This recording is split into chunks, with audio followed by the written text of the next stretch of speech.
O ex-deputado federal e presidente do PTB, Roberto Jefferson, publicou um tweet polêmico que repercutiu nas redes sociais. Vamos acompanhar.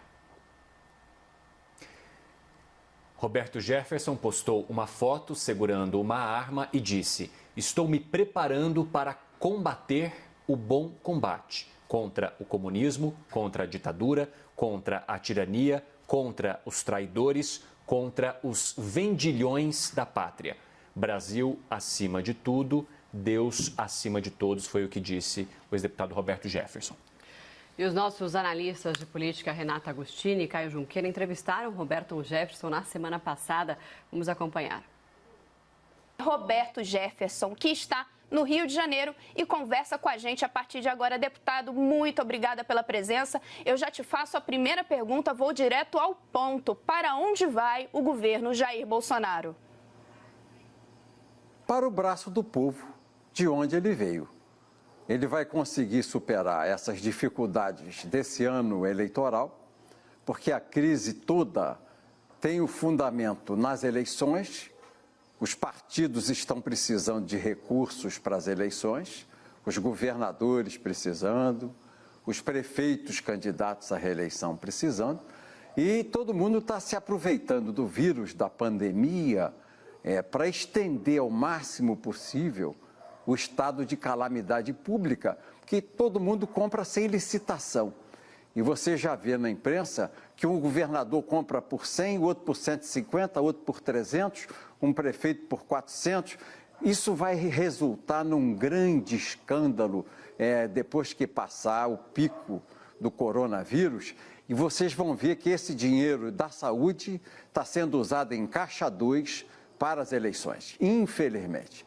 E o Bolsonaro vai para o braço do povo, porque o ministro Marco Aurélio Mello, com apoio do plenário do Supremo Tribunal Federal, manietou o presidente Bolsonaro, disse que o papel dele nessa crise de saúde que o Brasil atravessa é meramente botar dinheiro nos estados e nos municípios. Que toda a política de saúde dos prefeitos e dos governadores, as políticas de isolamento, se vão aproveitar medicamentos cloroquina, AZT, isso é problema dos governadores e dos prefeitos, que é o presidente Bolsonaro, compete apenas botar dinheiro. Então não é um problema que ele vai viver no final. Quem vai ter que enfrentar isso daqui a mais um pouco são os governadores e os prefeitos nos seus municípios. Deputado, o senhor falou em caixa 2, o senhor tem alguma evidência de que esses recursos ali, essa ajuda do governo federal está sendo direcionada ou será utilizada de alguma maneira como recurso de caixa 2 para as eleições? É claro que eu tenho. A imprensa está publicando isso, Caio. Bom, os preços do Rio já levaram à demissão do secretário de Saúde. O governador Witzel, que batia no peito, a moral, a ética, a dignidade, ex-juiz federal. Ele comprou o mesmo material que o Caiado lá em Goiás, o material chega aqui no Cais do Porto, no Rio de Janeiro, ele paga 3 vezes mais pela tenda hospitalar, pelo respirador artificial, pelas máscaras, do que paga o goiano Ronaldo Caiado. Lá em Goiás, o container tem que sair do navio, entrar no caminhão, viajar 1.800 quilômetros até Goiás, e aqui no Rio se paga 3 vezes mais. E outros governadores estão fazendo a mesma coisa. Você já tem denúncias de superfaturamento, até do governador Dória está comprando direto da China máscaras a um preço muito acima do que paga o Ministério da Saúde e o próprio governador de Minas Gerais. Isso eu vejo na mídia regular todo dia, não é mídia social não, na mídia regular todo dia. Isso vai desembocar num grande inquérito policial que eu já apelidei de Covidão, após essa crise, essa pandemia e nas vésperas das eleições municipais. Mas então a aposta do senhor deputado é que esses eventuais escândalos de corrupção vão atingir apenas governadores que hoje se opõem ao presidente da República, Jair Bolsonaro, porque o senhor citou Wilson Witzel, do Rio de Janeiro, o governador João Dória, de São Paulo, Ronaldo Caiado, que era aliado, mas rompeu com Bolsonaro. A sua aposta, então...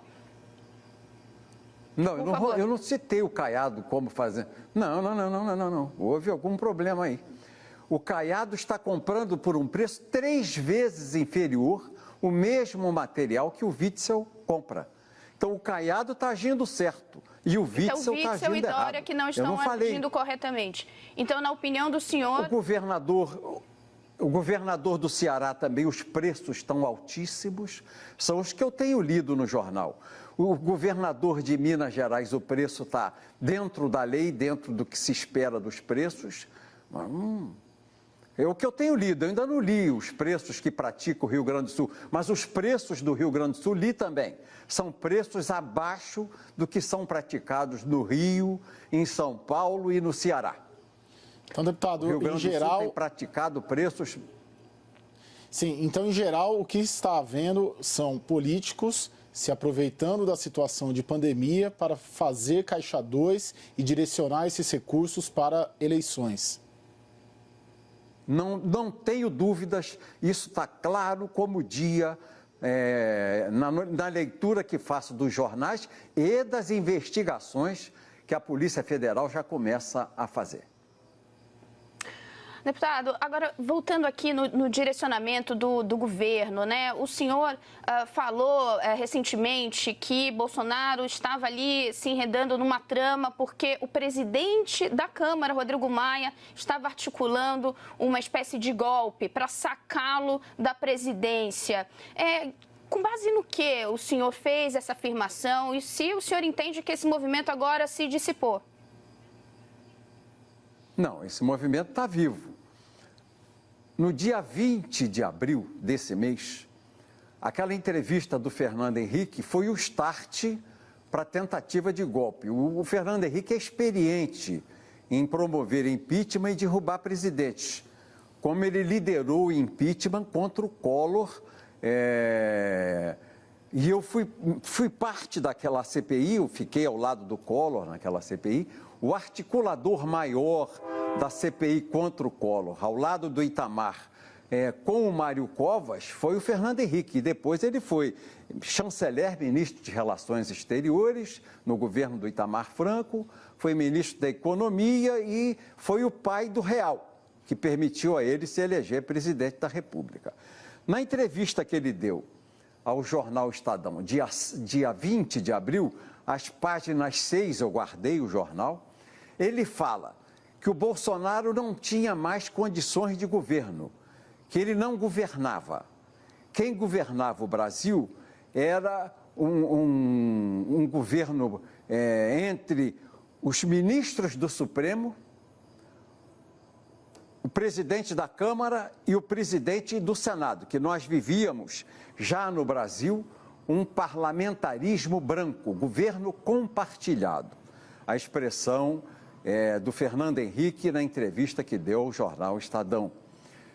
E que, como o Bolsonaro não governava mais, e nós estávamos vivendo uma grave crise de saúde, que também desembocava numa crise econômico-financeira do país, pelo isolamento e o fechamento das empresas, o desemprego e o comércio, já havia 2 hipóteses para o impeachment, que a terceira hipótese seria o povo na rua.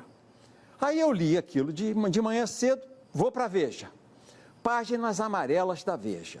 Está lá o senhor Rodrigo Maia, presidente da Câmara, num discurso articulado com o Fernando Henrique, dizendo que era o primeiro-ministro, sendo chamado na Veja de primeiro-ministro, aliás, apelido que ele fica todo pomposo quando alguém lhe chama lá na Câmara dos Deputados de primeiro-ministro, e a Veja repetiu, primeiro-ministro, e atacando violentamente o ministro da Fazenda, o ministro da Economia, o Paulo Guedes. Ele, o presidente da Câmara, com a responsabilidade que tem de presidente do Legislativo, dizendo que o ministro da Fazenda não é sério. O que ele queria? Uma corrida a banco? Que o dólar disparasse? Que a taxa de juros explodisse? Que a bolsa caísse? Ele conseguiu esse resultado.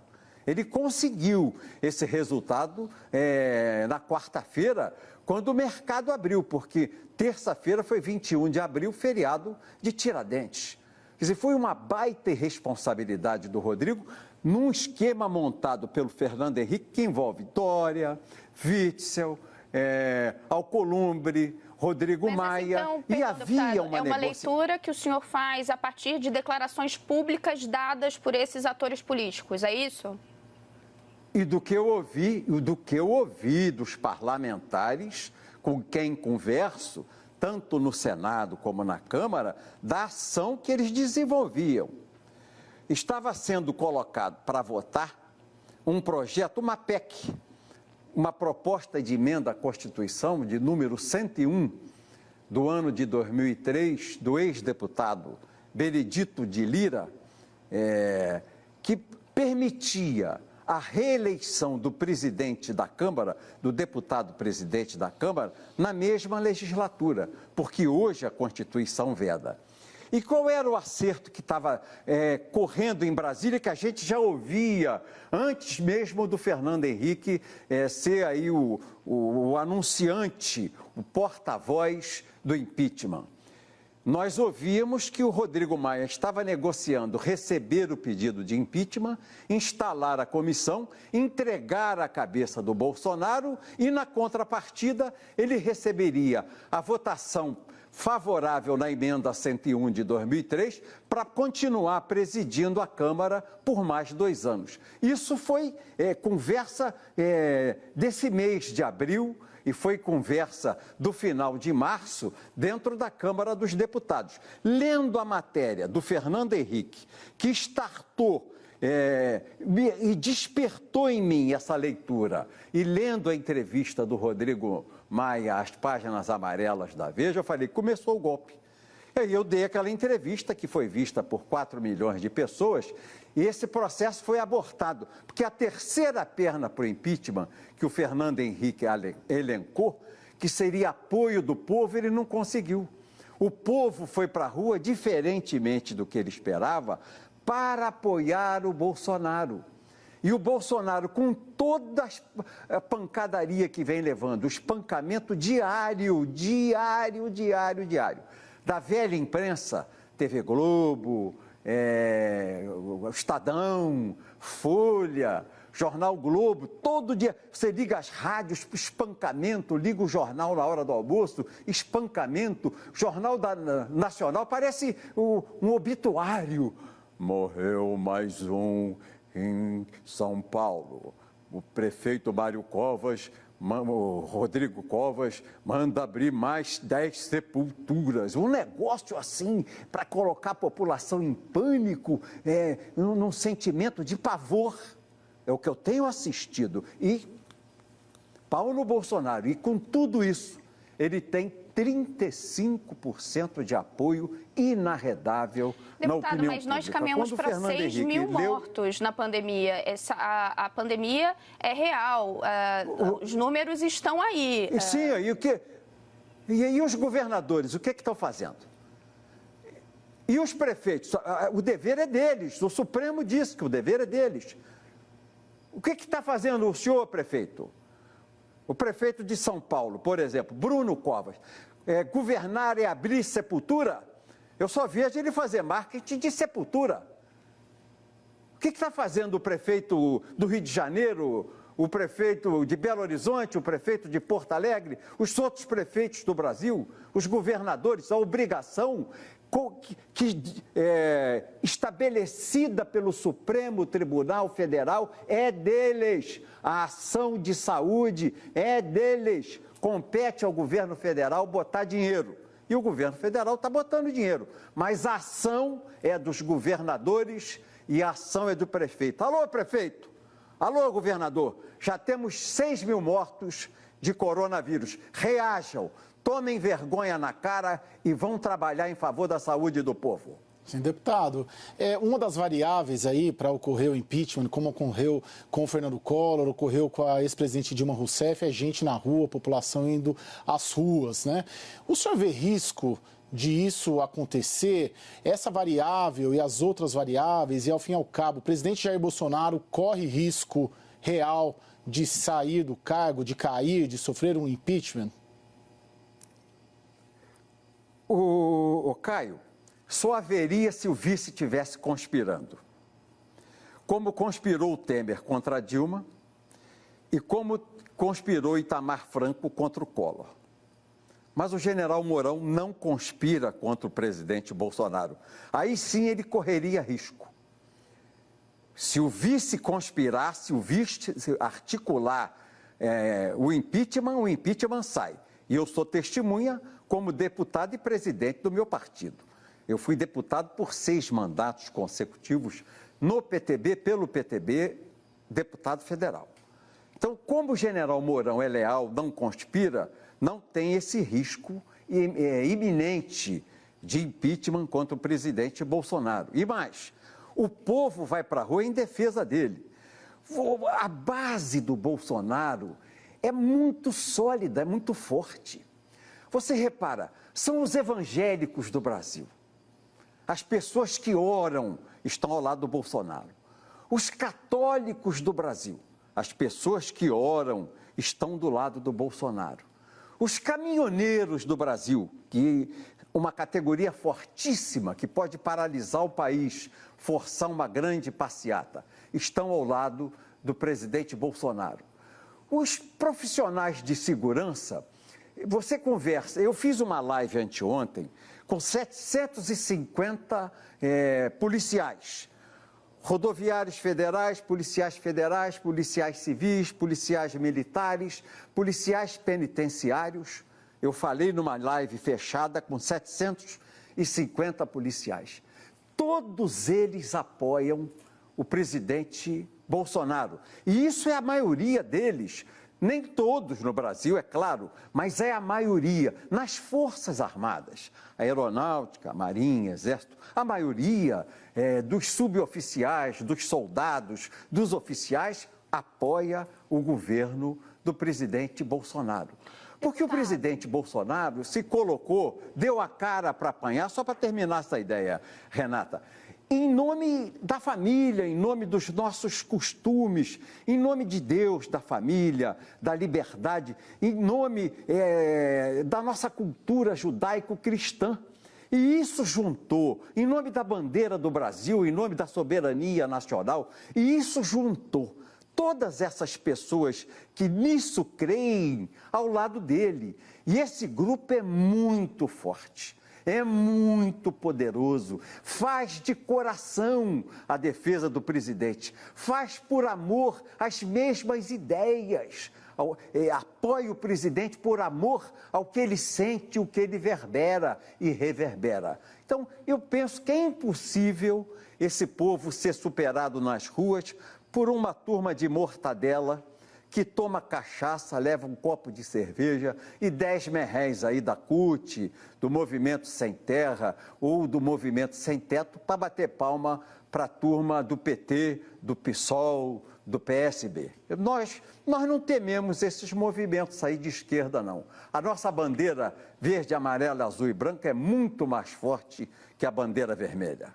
Deputado, pelo que eu entendo, a leitura do senhor é que, seja por conta de escândalos de corrupção, seja a conta do número de mortes, né, que já é um número muito alto, infelizmente, que temos no país, e a tendência é que esse número cresça. A leitura do senhor é que essa conta recairá sobre os governadores. Não há, e aí pensando no governo Jair Bolsonaro, a postura de Bolsonaro tem de ser, nesse momento, de lavar as mãos? Não há que se desenhe uma diretriz do governo federal, não uma responsabilidade do governo federal no enfrentamento dessa crise?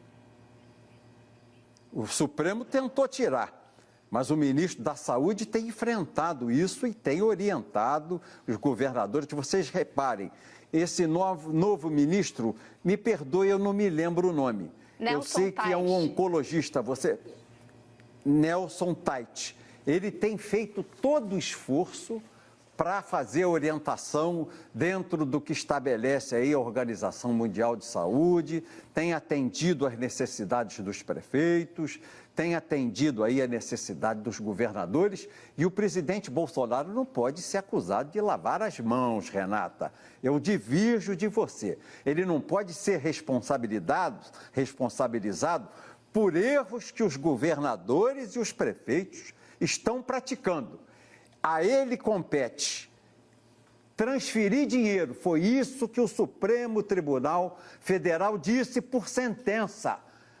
Bolsonaro, você bota o dinheiro, cala a boca e deixa que o governador e o prefeito vão tomar as medidas para fazer a política de saúde nos municípios e nos estados. O Bolsonaro não lavou a mão, pelo contrário, ele queria agir e foi impedido de agir.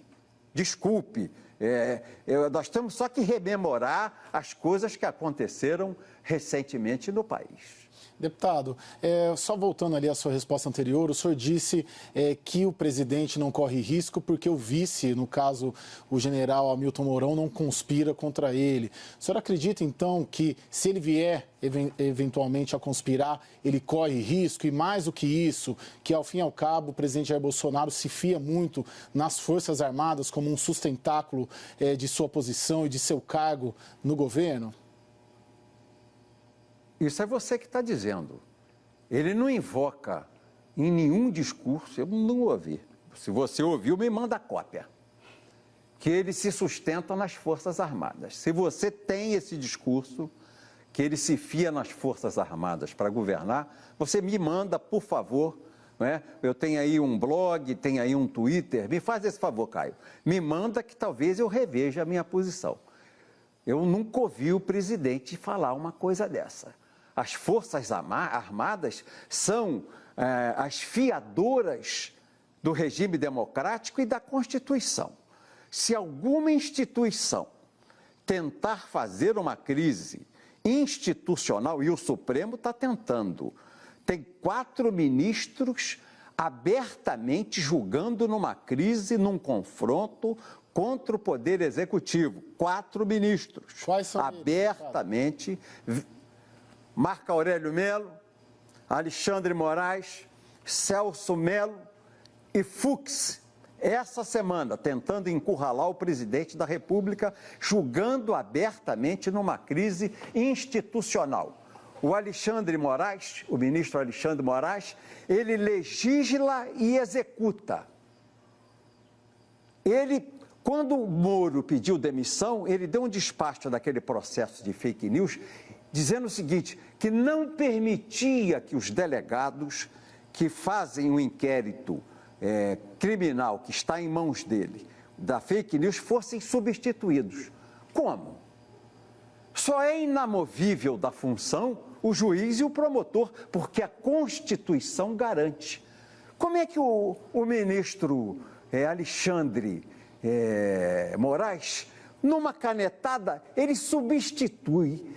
Todo o Congresso Nacional Constituinte diz que agora o delegado de polícia é inamovível também da função.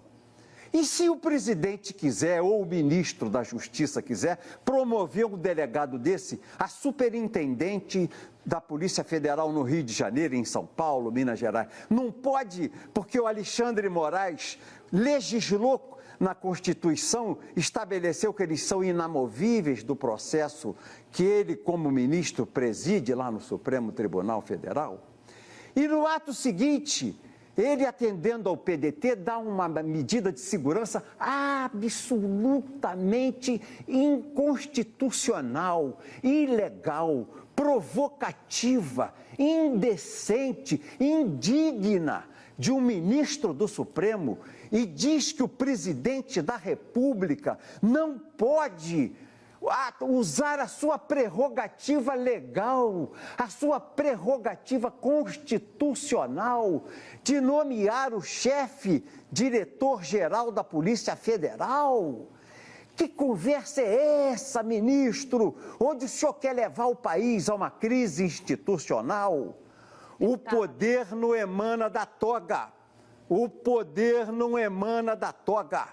Eles estão abusando do poder no Supremo Tribunal Federal, gerando uma grave crise institucional cujas consequências pode levar o país a um grande conflito nas ruas. Deputado, o senhor faz esse desenho, inclusive, da decisão do ministro Alexandre de Moraes para impedir a nomeação de Alexandre Ramagem na Polícia Federal como um movimento do Supremo Tribunal Federal, neste momento, contra Jair Bolsonaro. Mas não é a primeira vez que a Corte veta a nomeação, uma nomeação do presidente da República. Isso já aconteceu com Dilma Rousseff, que queria nomear Lula, aconteceu com Temer, que queria nomear sua filha para a pasta que existia antigamente, o Ministério do Trabalho. Qual é a diferença, na opinião do senhor? Eu acho que o Temer e a Dilma falharam. Deviam ter peitado, porque não é atribuição, não é prerrogativa do Judiciário impedir a nomeação de uma pessoa para um cargo de ministro de um presidente da República. Está lá na Constituição. É prerrogativa exclusiva do presidente da República. A Dilma errou de não ter enfrentado e o Temer errou de não ter enfrentado. E vou dizer ao presidente Bolsonaro isso. Eu, se sou o senhor, quando chegasse o mandado do Supremo dizendo que não podia publicar a decisão no Diário Oficial, a decisão de nomear o Ramagem, chefe da Polícia Federal, eu fazia assim, ó.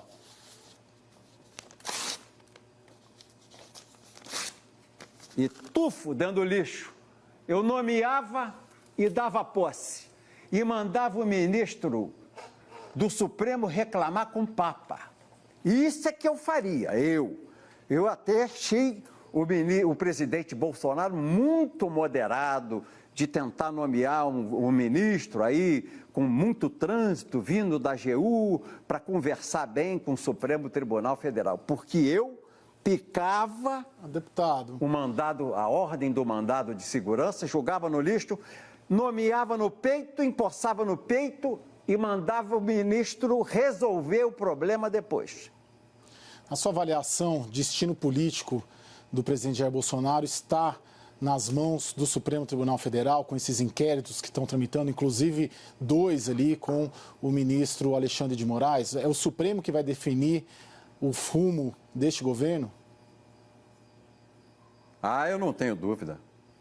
O Congresso recuou porque teme o povo. Já viu que vai dar problema. Se for tentar fazer no peito alguma ação contra o presidente da República, o Congresso vai sofrer o fora Rodrigo Maia botou ele de quarentena. Ele sumiu da cena, absolutamente desapareceu, sumiu. Porque o fora Rodrigo começou a tomar um vulto e falou, opa, vai dar 4 milhões, igual deu com a Dilma, eu estou morto, então deixa eu me esconder, se escondeu. Mas os ministros do Supremo se acham acima da lei, são os deuses do Olimpo e estão levando o Supremo para um confronto aberto contra o Executivo. Esse ministro tucano, porque ele é tucano, o Alexandre Moraes, ele faz o jogo da cartilha desenhada por Fernando Henrique na sua entrevista ao Estadão, depois repetida no seu Twitter durante o curso dessa semana. Ele está fazendo o que fez Fernando Henrique, que é o articulador, o grande articulador desse processo de afastamento do presidente Bolsonaro, o Fernando Henrique. Aí você vai me perguntar, Caio, Renata, vocês vão me perguntar, mas Roberto Jefferson, por quê? É simples de vocês entenderem. Só tem condições do PSDB voltar à presidência da República se tirar o Bolsonaro da frente. Porque a esquerda vai ter lá os 35% dela com Haddad, com Bolsonaro, com a Dilma, com o candidato que vier de lá. E o centro, se persistir o Bolsonaro, vem com o Bolsonaro na cabeça. Então, o que precisa fazer? O PSDB e o DEM, que sempre é um partido de apoio, o coadjuvante do PSDB, eles precisam tirar o Bolsonaro na frente, porque são os mesmos os eleitores do DEM, do PSDB e do Bolsonaro. Tanto que os governadores eleitos agora, nessa eleição pelo PSDB, o do Rio Grande do Sul, Eduardo, o Dória, Bolsodória em São Paulo, e o governador do Mato Grosso do Sul, que eu não me recordo o nome, que também é tucano, do PSDB, fizeram campanha com o Bolsonaro. porque eles sabiam que se dirigiam ao mesmo eleitorado. E o Fernando Henrique está querendo voltar porque houve 30 anos, 30 e poucos anos, uma polarização no Brasil, ora tucano, ora petista, ora tucano, ora petista, na presidência do Brasil. Agora entrou um partido novo, entrou um grupo conservador novo que afastou esse grupo que se dizia de centro, centro-esquerda, centro-direita, que era o grupo liderado aí pelo Fernando Henrique Cardoso. Para que ele possa lançar o Dória para disputar a eleição, ele tem que tirar o Bolsonaro da frente, porque senão recolhe o papagaio, porque o vento não vai permitir que ele empine. Pode puxar a linha do carretel, que esse papagaio do Dória não vai subir, Fernando Henrique. Vai dar Bolsonaro de novo com um candidato de esquerda. Deputado, mas quando o senhor descreve esse arranjo do Supremo, né, classifica o ministro Alexandre de Moraes como tucano, queria que o senhor explicasse como nesse desenho se encaixa, por exemplo, o ministro Celso de Mello. Foi ele quem autorizou a Procuradoria-Geral da República a investigar o presidente Jair Bolsonaro diante das acusações feitas pelo agora ex-ministro da Justiça, Sérgio Moro. Vamos lembrar que, para quem nos acompanha, Moro deixou o governo dizendo que o presidente queria forçar a substituição do diretor-geral da Polícia Federal, ter acesso a relatórios de inteligência e interferir politicamente na Polícia Federal. E não provou.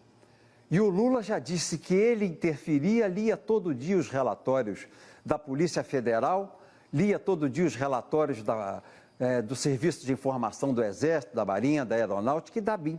O Temer, essa semana, foi ontem, o Temer disse a mesma coisa, que o general Etgoin pegava todas as informações da Polícia Federal, do Serviço de Informação do Exército, da Marinha, da Aeronáutica e da BIM, fazia uma coisa só, fechava num pacote só de informações e todo dia de manhã cedo, isso o presidente Temer declarou na imprensa, ele sentava com o general Etgoin para saber o que estava acontecendo no Brasil. O Bolsonaro não fez nada além de ser o chefe de Estado, pedindo informações da sua polícia de Estado para saber como se conduzir, como se colocar, como gerenciar o Brasil no seu dia a dia. E o Moro falou e não disse nada. Ele não provou nenhuma intervenção do presidente da República na gestão da Polícia Federal. Pelo contrário, eu comecei a investigar porque eu sou tuiteiro, fui lá ver a história do Moro. Eu tenho 3 entrevistas do Moro, uma inclusive de março, dizendo que o presidente Jair Bolsonaro jamais influíra na gestão dele na Polícia Federal. Na hora que ele vai embora, de maneira vergonhosa, eu estou te falando contigo, Renata, Caio, olhando nos seus olhos e olhando nos olhos do povo aqui na câmera que está na minha frente. Olha como é que o Moro pediu demissão. Eu estou pedindo demissão porque eu acho que o Bolsonaro está interferindo muito na minha gestão aqui de ministro da Justiça, sem coragem de olhar nos olhos do povo. Sem coragem de olhar a lente da câmera de TV, onde o povo olha dentro do nosso olho para medir se nós estamos falando verdade ou estamos falando mentira. Eu achei o papel do Moro o troço mais torpe, mais vil, mais indigno, mais indecente de um ex-ministro de Estado. Deputado, por quê? Deus me livre. Qual que o senhor acha que foi a motivação? Nunca. Desleal, tucano desleal. Ele fez uma traição ao presidente da República. Eu, se sou Bolsonaro, nunca teria nomeado um homem como o Moro.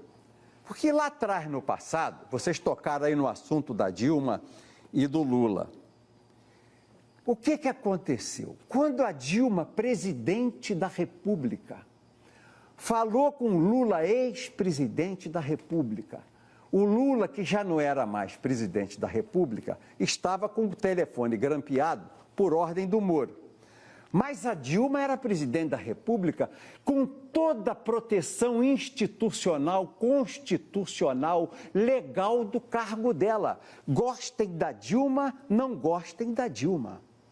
E o Moro contra a lei, contra a Constituição, contra a legislação de sigilo pessoal, de segurança nacional, de segurança da presidente da República, ele vazou no jornal do obituário, que é o Jornal Nacional, o Jornal da Morte. Ele vazou a conversa contra a lei. Quem faz aquilo com a presidente Dilma e o ex-presidente Lula, aquela violência legal que o Moro fez, sendo juiz lá em Curitiba, lá do estado, lá em Curitiba, lá no Paraná, vai fazer no meu governo também. Ou o homem é leal sempre, ou não é leal. Não existe meia lealdade. Ou você fala a verdade sempre, ou é mentiroso. Não tem meia verdade, deputado, não tem meia lealdade.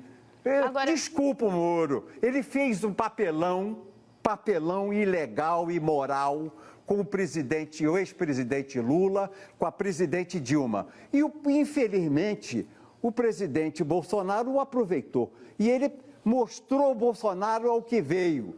Deu uma facada nas costas do Bolsonaro dentro da mesma trincheira. Deputado, agora, independentemente da sua avaliação do agora ex-ministro Sérgio Moro, há um fato concreto. O próprio presidente Jair Bolsonaro admitiu que queria sim mudar o diretor-geral da Polícia Federal, citou inclusive mudanças em superintendências no Rio de Janeiro e em Pernambuco. Por que um presidente da República, em meio a uma pandemia, em meio a uma crise grave, que também é econômica, tem de mudar a Polícia Federal, o arranjo da Polícia Federal? Renata, é uma questão de segurança, inclusive. Tem informações aí que não são verdadeiras, que o próprio Ministério da Saúde está investigando. O número de mortos por Covid-19 pode não ser esses 6 mil que você está falando aí. E quem tem que investigar esses atestados de óbitos, que você já tem notícias que os governadores estão forçando os seus institutos médico-legal a dar o atestado como Covid, morra do que morrer, tem que sair Covid-19, só tem um jeito de investigar. É a Polícia Federal que tem que investigar. E todos esses superintendentes que estão aí não são do governo do presidente Bolsonaro. O Moro manteve toda a turma que era do governo do Lula, do Temer, da dona Dilma. Então, o presidente da República, que é chefe de Estado e que tem a prerrogativa legal de mudar o diretor, é prerrogativa legal, é constitucional. O presidente da República pode, deve, a hora que bem entender, mudar o diretor-geral da Polícia Federal. Quer dizer que para o Bolsonaro não se aplica a Constituição, se aplica para Dilma, que trocou o ministro da Justiça, o chefe da Polícia Federal, se aplica para o Lula, que também fez o mesmo, para o Temer, mas para o Bolsonaro não se aplica, porque o nosso Moro, que violou a Constituição em direitos do Estado da presidente Dilma, vai fazer beijinho, Deputado, que conversa é essa? Deputado. Que conversa é essa? Nós estamos legitimando brutais violações à Constituição e violentas violações à lei praticadas por homens que tinham o dever de cumprir a lei e obedecer à Constituição. O presidente Jair Bolsonaro foi eleito no esteio ali da Operação Lava Jato, empunhando a bandeira ali do combate à corrupção. Operação Lava Jato que teve como símbolo o ex-juiz Sérgio Moro, que ele trouxe para o Ministério. A saída de Sérgio Moro da equipe do gabinete presidencial, do Ministério da Justiça, faz com que o presidente Jair Bolsonaro perca essa base, vamos chamar aqui, lavajatista de apoiadores? alguns lavajatistas vão ficar contra, pelo menos no início. Mas repare bem, ô Caio, o Moro essa semana já está perdendo a expressão. A nomeação do novo ministro da Justiça foi saudada efusivamente até por ministros do Supremo Tribunal Federal. Não houve críticas ao novo ministro. Então, o Moro já está perdendo, ele não tendo uma pessoa antagonista, um ministro antagonista, que ele pudesse se opor, que pudesse confrontar, ele já começou a ficar de bola murcha. Ele não dura, esse prestígio do Moro não resiste a mais um mês de ausência de noticiário.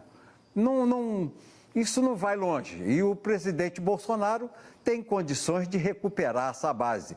Porque uma verdade deve ser dita, Caio, uma verdade deve ser repetida, Renata. O presidente Bolsonaro está enfrentando gravíssima crise com a velha política no Congresso Nacional. Não são todos os senadores, como não são todos os deputados, porque tem muita gente nova, imbuída de trabalhar com esse amor ao Brasil, à bandeira do Brasil, e em favor do povo. Mas a velha política, aquela do toma lá, da cá, aquele pessoal que gosta de trocar apoio ao governo por negócios no governo, por interesses no governo. Essa base, esse ano, repare que a crise está chegando ao paroxismo na pandemia e na véspera das eleições municipais, que plantam as bases para as eleições de 2022, de deputados, senadores, governadores e presidente da República. Está havendo uma síndrome de desespero, uma síndrome de abstinência num grande volume do Congresso Nacional.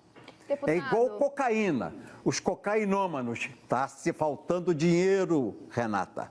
Muito dinheiro. O pessoal está indo para a eleição sem dinheiro.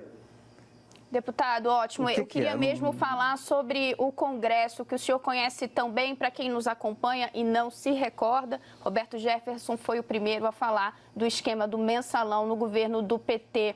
Deputado, o que eu quero trazer nesse ponto é: o presidente Jair Bolsonaro assumiu o governo achando a bandeira da nova era, de que não haveria toma lá da cá. Mas ele inaugurou agora uma aproximação com os partidos do chamado Centrão. Dá para fazer essa aproximação, oferecer cargos a estes partidos e continuar mantendo o discurso da nova era, da nova política? Eu tenho para mim aquele chavão do governo Bolsonaro que vocês testemunham. Acusam o Bolsonaro de tudo, de abraçar o povo, de fazer comício, de não respeitar o isolamento, que ele sai, dá abraço no povo, estende a mão para o povo. O Bolsonaro é um criminoso que cumprimenta o povo no meio da rua. Vai na carrocinha de churrasco, comer churrasco. Mas tem político e ministro do Supremo que, se sair na rua, o povo não estende a mão. Dá pescoção no pau da goiaba, no pé da orelha. E o Bolsonaro, ele não rouba e não deixa roubar. Ele levou bem isso no primeiro ano, porque estava todo mundo tentando ver se abria uma porta, se conseguia uma interlocução para nomear um carguinho. Se aproxima dele agora o Centrão, que eu acho que é o único grupo de partidos que pode apoiar o presidente da República, visto que a esquerda é oposição e o PSDB e o DEM se uniram para desestabilizar o governo, para tentar lançar um candidato para ganhar as eleições em 2022. Então ele se aproxima do Centrão. Eu digo ao presidente o seguinte: cuidado, presidente Bolsonaro, cuidado. Faça os compromissos claros e de público. O PP quer nomear o ministro da pasta tal. O PL quer nominar o ministro da pasta qual. O PR quer nomear a pasta tal. Tudo bem. Vocês querem nomear essas pastas? Qual é o programa que esses partidos têm para desenvolver nessas pastas? Como esses programas se conciliam com um programa que eu exerço traçado na linha econômica ou na linha social, com o Paulo Guedes, comigo, com a ministra Damares, como vocês se conciliam com a política social e econômica do governo? Vocês querem esse ministério para cumprir que política? Essa. Tem que ser uma coisa clara, como é em todas as democracias do mundo. Bom, aí junta um grupo de conselho de políticos do presidente Bolsonaro e diz, esta proposta, tudo bem, essas a gente não aprova. E faz isso como nós estamos fazendo aqui, ó, uma câmera de TV ligada, o mundo escutando, para todo mundo saber do compromisso daquele partido político, quando vai para o governo, a obrigação que ele tem de executar aquela proposta. Isso não é toma lá da cá. Toma lá da cá é nomeação escondida na coxia, no pé de escada, sem que a opinião pública saiba. Nomear presidente de banco, diretor de banco, presidente da Casa da Moeda, essas coisas que a gente sabe que aconteciam na velha política. Então, o presidente Bolsonaro, para não se sujar, não manchar a imagem dele, que é limpa, porque fala tudo do Bolsonaro, ele é grosso, ele é tosco, o Bolsonaro não respeita a mídia, mas o Bolsonaro é honesto, é o que mantém ele de pé. Essa é a coluna Átila do presidente Bolsonaro, ele é um homem honrado, deputado, não rouba e não deixa roubar. Então, ele tem que fazer compromisso escrito, escrever, botar num papel, abrir para câmera de TV, para rádio, para jornal, dizer, olha, o PL, o PP, o PSD querem de mim isso aqui. Eu vou atender isso. Ele vai ter a pasta tal qual para desenvolver essa política que nós juntos, governo e opinião pública e a imprensa, vamos fiscalizar e no primeiro ruído de corrupção, eu demito imediatamente o indicado pelo partido político. Deputado. Esse cuidado, Renata, esse cuidado o presidente vai ter que ter. Concordo com vocês. O senhor e seu partido têm interesse em integrar a base aliada do presidente Jair Bolsonaro e mais, o senhor tem essa disposição de ser tropa de choque do presidente Jair Bolsonaro, como foi, por exemplo, do Fernando Collor no início dos anos 90? Não, eu era até mais novo, eu estou velho, 66 anos de idade, eu era um menino, acreditava piamente na lei, acreditava piamente na Constituição. Eu não sabia que se fazia um processo como foi feito aquele contra o Collor, naquela época não tinha a internet como é hoje, chegavam os fax lá na comissão de inquérito, na CPI, fax dos bancos, o Banco Rural, aquele banco da corrupção que na época funcionou em favor do PC Farias e que foi o mesmo usado pelo Marcos Valério para fazer a corrupção do PT, chegavam os fax de noite, aqueles fax, sem nenhuma comprovação sem o contraponto da defesa, eram verdades irrevogáveis no Jornal Nacional. Naquela época eu era garoto, botei o peito, briguei, né? Acreditava que a lei era igual para todo mundo e não era, aquilo era uma coisa política, era para derrubar o Collor e o Collor caiu e por unanimidade depois foi absolvido no Supremo Tribunal Federal. Fizeram uma condenação política, uma cassação política, e ele por unanimidade depois foi absolvido, porque à época o Supremo era mais isento, ele não fazia política, não era um braço político de nenhum partido, o Supremo Tribunal Federal era isento, absolveu o Collor. Eu acho que foi 10-1 o julgamento do Collor depois que ele foi cassado, acusado de corrupção naquele início de governo dele. Eu não quero ser tropa-choque do presidente Bolsonaro, não. Quero me colocar ao lado do ideário que ele esposa, do ideário que ele defende. E o que eu sonho para o PTB, eu quero participar do governo sim, ô Caio, ô Renata, tenho vontade. Mas eu queria participar com o presidente da República. O Bolsonaro está sem partido. E eu queria convidar o presidente Bolsonaro a vir para o PTB. Porque aqui no PTB ele vai ter gente leal, correta, firme, vai ter homens que não são apassivados, porque esse globalismo aí que a gente vê e as novelas da Globo apassivaram os homens. Eu não vejo hoje no Congresso Nacional ninguém viril defendendo de peito aberto o presidente honesto, honrado, que é o presidente Jair Bolsonaro. Então, para que ele tenha uma defesa viril, de gente que bota o peito, que segura uma espada com ideal, com força na mão e vai para o meio da rua e enfrentar qualquer parada, ele pode vir para o PTB. Ele foi meu liderado, o presidente Jair Messias Bolsonaro, quando eu era o líder do PTB, ele 2 anos na Câmara dos Deputados foi meu liderado como deputado federal. O que é que eu posso dizer do Bolsonaro como meu liderado? Leal, correto, cumpridor de acordo, um homem honrado, um homem decente, nunca apresentou um projeto de lei para beneficiar uma empresa, uma empreiteira, um banco, nunca, jamais traiu o voto que o povo deu a ele. Muitas vezes ele votava contra a orientação da liderança.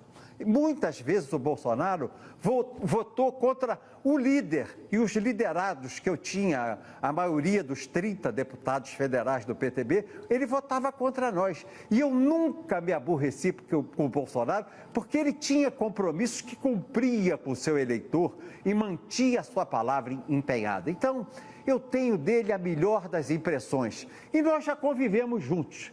Ele sabe que eu não minto. Eu não sou homem que faz parada de julgar jogo duplo. Eu não jogo bola nas costas. Aprendi com o meu falecido pai, Roberto Francisco, o professor Roberto Francisco, que um homem que não tem lado, não tem fundo. Eu tenho lado. O Bolsonaro tem lado. E se ele quiser vir, isso é que eu quero dele. Ele pode vir para o PTB, nós estamos de portas abertas, de braços abertos para ele, para o grupo político dele, no partido, e nós vamos viver um grande momento na política nacional. Obrigada, deputado. Obrigado, deputado.